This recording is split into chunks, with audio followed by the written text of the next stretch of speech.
We got something awesome going today. History in the making. Takeover's doing their first Recruitment Day video.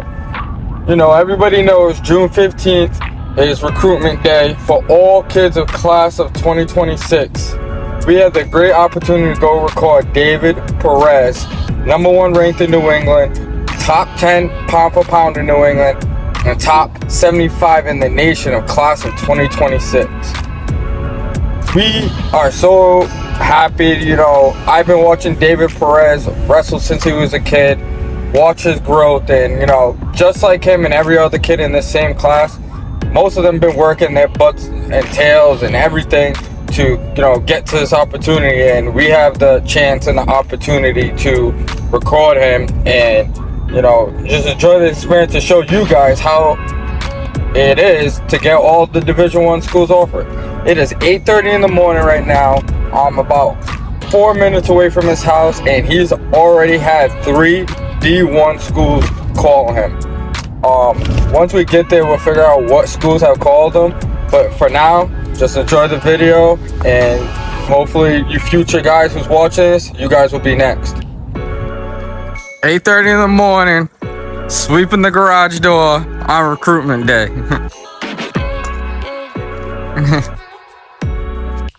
How's it feel, boy? Still ugly. Got his boy Preston here today.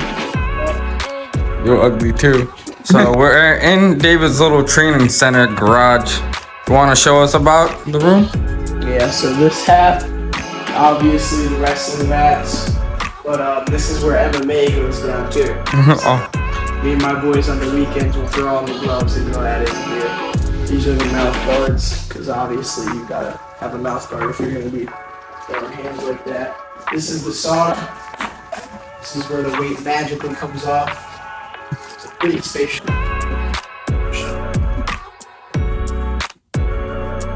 Inside. The starlights on the top. Oh, that's awesome. Yeah. It's got Bluetooth too, but usually we don't put that up because we got the TV right here. Here's all like the headgear and machine pads for like the MMA stuff. Got the timer, obviously multi-purpose. This half is like the weight training, and like we have a treadmill. It's usually there, but yesterday it broke down, so it's kind of tragic. Here's the squat rack, bench press, over knee. Here's the squat, hack squat. That's where you get the buttocks working on it? Yeah. Gotcha. And here's the bag. So I want to talk about some of these pictures on the wall. I know not a lot of them are you, but I don't know a lot about them, but I know they're my dad's marine ship, so yeah, like I'm gonna try to figure that. That's a picture of that. This is pretty badass. He was a G.I. Joe. That's all his pictures.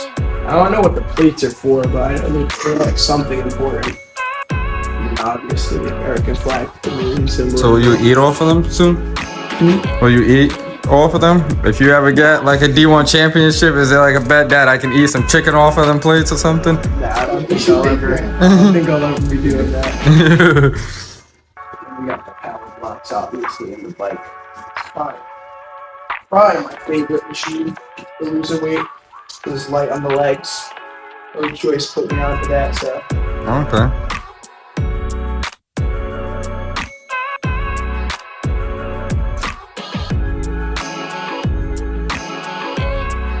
I think every day that I'm home, I at least come in here once. Whether it's just to like chill, or whether it's to like do MMA or wrestle. Like either one, we're in here all the time. So this is like your little like safe haven, kind of clear your mind, like if anything isn't. This is like the man cave. Got you. So is that why you kind of in here for Recruitment Day? You a little nervous? It's kind of you don't know how to expect it. Yeah. Something that I think that the colleges should know about my son is that he's a good-hearted person. He likes to get involved in different activities. My son loves golfing. He loves fishing. He loves spending time with his friends, family. He enjoys being around people. He's participated even with school, for example. He participated with unified basketball the last 2 years. He takes pride in including people and making sure that people feel seen. And he's a good-hearted kid. Yeah, he likes to have fun. He's nonchalant. He's not the most formal. He's very relaxed. I don't want nobody to take that the wrong way. He's good intentioned. He's not malicious, but he likes to have his fun. He's probably, obviously right now, one of the best wrestlers to come out of Rhode Island, I think, ever. I mean, maybe he hasn't proved that yet, but Elite Eight's going to be a crazy wake-up call for, I think, all of America. He just has an odd style, really heavy-hipped, and it's really weird to figure out, I think. Around the nation, it's going to be trouble coming up this season, and something you need to have on your team, I just got a text from Coach Lean at Brown. Said, "What's up? Good morning, David. It's Coach Lean at Brown. Let me know when you're available for a call." So I just responded, "What's up, Coach? I'm free to talk whenever you are." So we're just waiting for that call now. So the number 3 or 4? Yeah, number 3. Call? Yeah. How many texts have you received? I think 3 calls and 3 texts, all different schools. So you're at 6 schools so far. Yeah. What was the first text you got on June 15th, the actual time? My first call was 7:48 and it was Pitt, so that was pretty cool. Your first text was? My first text was at 12:04 and it was UPenn. Sorry. That was at midnight. Yeah. Me and Preston were staying up waiting for one, just hoping that it came through, and then it came through right away, so we were pretty surprised, but it's a pretty good feeling, definitely. Like, I'm really interested in like all the D1s, because that's been my goal since day one. Go D1, go show out at the D1 stage. So the ones that call first are a little like, I can't say I'm biased towards them, but at the same time, like, it makes me feel a little bit better when they do call quick. In my head, like, this is like Penn State and all that. This is like since a kid, that was my dream. And obviously things change, but now even if I don't want to go to Penn State specifically, it's always going to be an inspiration for me to continue like that dream of going D1 and showing out at that stage. I think each goal comes with each tournament. So like, I'm going to Elite Eight. Obviously it's not a tournament, it's a duel. So like, Still a tournament. Well, yeah, but like not a solos tournament. It's a duels tournament. So I can't be like winning the bracket on my own, but I'm definitely going out there to prove a point and beat some good kids.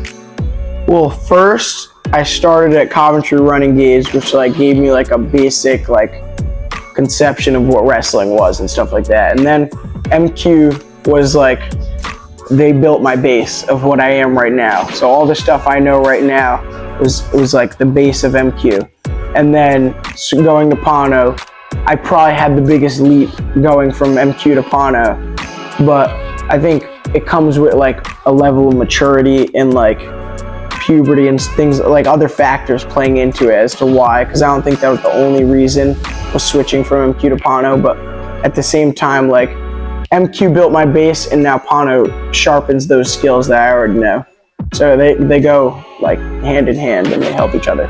It's definitely, I want to be the best to come out of Rhode Island. So it's definitely gonna come with being the best out of Rhode Island, being the best at Pono. But yeah, I mean, I wouldn't say it's pressure, but it's motivation, because knowing that there are still elites above me right now, like Jake and like Mike, who just placed at, qualified for NCAA's D1, so that's pretty big.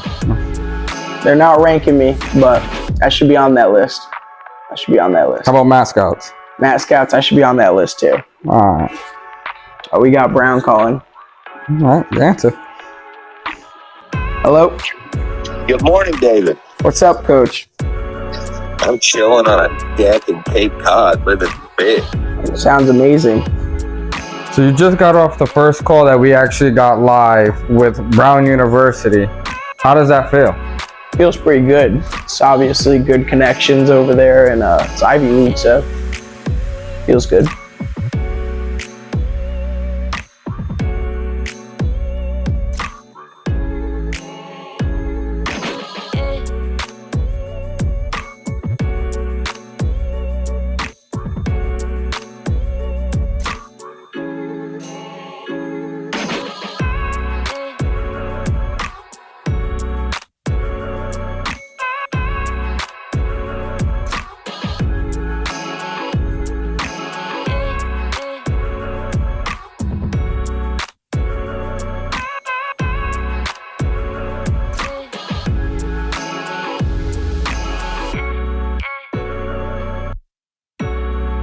You ready? You got this on camera? Yeah.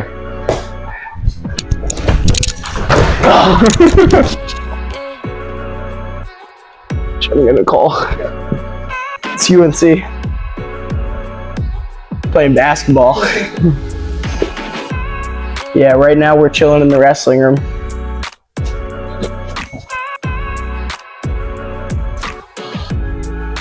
Personally,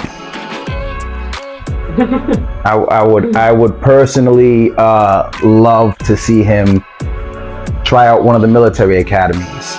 Me myself, obviously I'm biased, being a Marine myself, but that's what I would love to see him do. Other than that, I want to see him go somewhere where he wants to be, somewhere where he's gonna be able to fit in with the program, fit in with the school, and pursue something that he's passionate about, something that he wants to do. I agree. I think that at the end of the day, you just want to see your child be happy and succeed, making sure that the program is a good fit for him, he's a good fit for the program, and somewhere where he's just going to thrive, both academically and on the mat. I'd like to see David go to, there's a school that hasn't reached out to David that I think would be really great for him, which is Lehigh. I feel like he'd thrive there. I obviously want him to stay home and make him the Brown, but whatever he's happy with. I think he'd look great at UNC too. Pitt, fucking anywhere he wants to. So now we're taking a little adventure trip to go pick up one of David's teammates, Parnell Davis. So how long have you been driving now, It's been, I think, 5 months now. And anything specific on the road that you want to tell these new drivers, or something you didn't expect your first time driving? Stay focused, pay attention, and don't let your friends distract you. Especially when Preston looked up. What about that back there, Preston? No comment. No comment? No comment.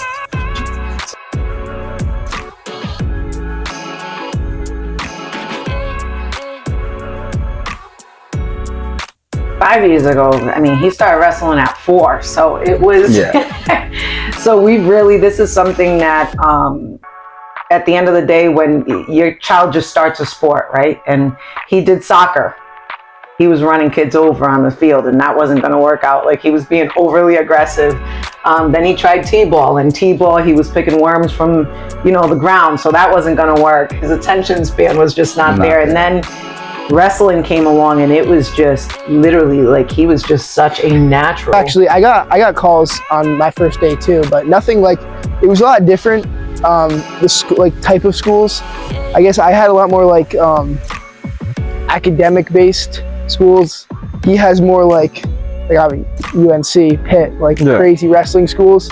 So it's cool to watch these big schools reaching out to my boy, because we've been, since freshman year, sophomore year, didn't know this shit was gonna happen. And watching it play out now, it was like a dream back then. He took to it right away with wrestling, same with football. And then as he got older, you start realizing, not that you have to pick one, but when you want to be at a certain level, and he chose wrestling. And even before then, though, I would say that us, I know we both felt the same way, that yes, we expected to get to this point where he's getting calls, he's getting offers, he's getting good calls that he's been waiting for. Honestly, I think there's still more to be done. I think that some of the schools, maybe because of where we're from and maybe because the opportunities are a little different, we don't have the same things in our backyard, maybe don't realize. I'll say this about all kids coming out of New England. They're the kids that are having success. They're having success coming out of New England, where we don't have D1 national champion coaches everywhere, where we're not surrounded by, you know, kids who know what that level is like. So a lot of our kids have the same thing where one of the things that I say to David all the time is Bruce Leroy from The Last Dragon. They don't realize that they're the master yet. They don't realize that they're on that level yet. So sometimes it just takes a little bit. And I think we're getting there, New England wrestling. I think some of them are starting to realize that they're there. And then for some of them, I think they're going to realize it in college and realize it, you know, towards the end of high school. For David, I think he's really starting to come into that now. And I think that in the next 2 years, I think you're gonna see some of even the bigger schools pursuing him, because I think that now with a full belief in himself, he's gonna accomplish even more. So this is top plate. This is one of my other training areas, and we're here to pick up Nelly, my main training partner.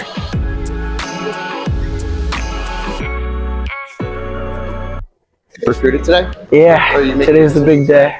You're wearing pajama pants? Don't ever change. I won't. Thank you. You're doing well. Thank you. How many do you get? Huh? How many do you get? So far, I've gotten 3 calls. Pitt, UNC, and then Brown. Go chill! And what you guys been going over today? I'm singly pulling the leg, getting them to plant hard, then shooting under it. So we just got a text from University of Pittsburgh. It's Nino Bonakorski. And he asked if we have any time for a call. So I'm gonna respond. Probably gonna do it. Yo, Preston, I try to respond to this. Nino Bonacorsi, that's tough. Yeah, that's tough, right? Does he know that you already talked to him? Yeah, first recruitment day. Anything they should say to the college coaches, how they should feel? Go with your gut. Go with what you feel. Don't anybody tell you any different. Friends, family, nothing. Just go with what you look. Oh, that's a microphone in my face. I'm like, what are you doing to me? So we got George Mason. Hello. What's up, David? How we doing? Good. How are you doing? Doing all right. Just got You know much about George Mason? not too much. Well, that's okay. I'm here to fill you in. I would say to improve on in life, for one, his attention span. He's definitely he's very, very playful, which sometimes may come off like he's not paying attention, but he is. And maybe just, I mentioned earlier, he's nonchalant. I would probably know when to be a little bit more formal. He doesn't have that switch. He has it, but not to David the is extent. David. Yes. David is He's the same individual on or off the mat. And what people need to understand is, so for example, when he has like a finals, people will be like, why is he so relaxed? That's just David. He's very consistent. We can tell when he's nervous, but nobody can tell when he's nervous because he's just David. He's here at all times and you can't really tell. That's good and bad, right? Because sometimes you can't gauge, okay, well, is he nervous? Is he, how's he feeling about this? But he goes out there and he still performs. And it's just David being David. At the end of the day, I think that, as cliche as it may sound, there's not much that I can say as a mother that I want my son to improve on. I think that he is very aware of who he is, and it's actually pretty impressive at his age that he makes a decision in life and sees it all the way through. And the way that he enjoys life, the way that he carries himself, even like he knows when he has to rise to the occasion. And at 16 years old, I mean, I don't know about you, but I was still trying to figure out a lot of things, and he just comes across with so much poise and just, the way he carries himself, he enjoys life. He not much that I can say to improve on. Maybe I wish he listened. You're supposed to be talking about him improving. Maybe I wish he listened to me as much as he listens to the coaches. He could clean his room more. Yes. He's got a ton of room for improvement, but I would say the biggest thing is just being aware of maybe what impression you're giving others when you're being you. I would say that that's probably something, if I had to pick one thing, I would say that. Honestly, he's one of the most stubborn, hard-headed dudes I know. I'm not gonna lie, like, that's the truth. He's tough. I think, I don't know. I mean, I really don't know. Pretty well-rounded kid. Maybe academically focusing more. He has short attention span, I'd say. If he doesn't like get something quick, he'll kind of like fall off. That may be something like that comes like in wrestling and in a classroom. But I mean, overall, look where I got him now. It's completely fine. So no. Means I get calls. I get calls today. Because I'm about to box Isaiah. Documentary ever. This random kids never had this. Just when the camera gets blown out. Yeah. Let me do an interview. Test. State your name and occupation. Cole Sanderson. I don't know my occupation. Like what you do for a hobby. Ride dirt bikes. Fun. Alright, Cole. Yo, this isn't a typical evening, but it's not too far out of the blue. This shit's so hot. I can see you got a new bike. Or you fixed up an old bike. They're not hot. Fantastic. It's wonderful. I got my finger in it burning, bro. I don't know what you're talking about. Not hot. I'm gonna have you guys state your name and occupations. Jason, professional moto rider. I'm Luke. I don't do anything. You see me here, dog? Oh shit.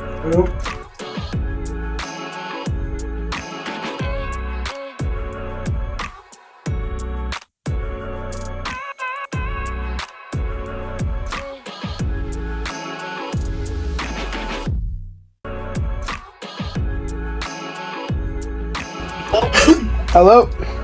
Hey, this is David? Yeah. Hey, David, this is Coach Harlem with Air Force Wrestling. What's up, Coach? Pretty good. Good. You had a busy day so far?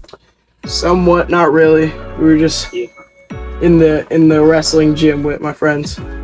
Okay, getting some workouts in? Of course.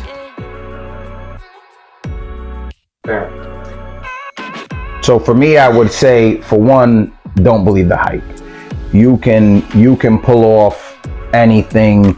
There's numerous, whether it's Mark Hall, Carter Starachi, Aaron Brooks, the Cars, the Carr family. There's plenty of examples. You can definitely do it, and I would say that instead of if you think that you have to do it that much better than the next person because of whatever hurdles someone's trying to put in your way, then I would say do it better than them, and that way you can get to that point. Like, don't let anything get in the way of what you're pursuing, especially because of something like I might have to work harder. If you honestly believe that you have to work harder, and I do believe that sometimes that might be the case, then just do it. Just work harder. Just be better. I think personally, growing up, having my parents tell me and feeling, because my dad didn't graduate high school, and saying, you know, you're going to graduate high school, and there's so much more out there than just graduating high school, is talking to your kids every day about being successful in life and where they envision themselves. If you want to go to college, go to college. If you want to go to a trade school, just being the best that they can be at whatever it is that they choose to do in life. And consistently, you know, having conversations with your kids about where they envision themselves. You know, now that when he was in elementary school, we used to talk about, okay, where do you see yourself in 3 years from now? Now that, you know, when he was in middle school, high school, what do you envision doing in high school? Now it's where do you see yourself in college, and where do you see yourself once you graduate college? And now he sees that as a reality, you know, and D1 schools calling, Ivy League's calling. That was something else that we discussed with him from elementary, from middle school, and now here he is. I think it's extremely important to speak to your kids about it every day and enjoy the journey. You know, it's been many years of us having, our vacation time has always been tournaments. You know, first it was with my daughter, soccer, and now it's wrestling. So there's a sacrifice to it. At times it can seem overwhelming. You know, our vacations consisted of tournaments and going to the different states. Enjoy the journey.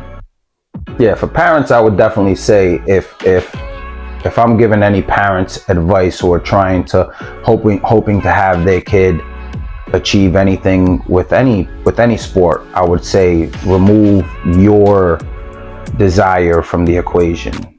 Let them be the one to push themselves. And early on, you got to kind of teach them how to grind. You got to teach them how to embrace the grind. You got to bring him to practice even when he's not super motivated about them, and teach him that this is what the grind is. You have to get after it. But then after that, you got to get out the way and let them, you know, give them the resources, give them the ability, look for the right types of mentors to kind of show them the way, but don't be the driving force behind their motivation.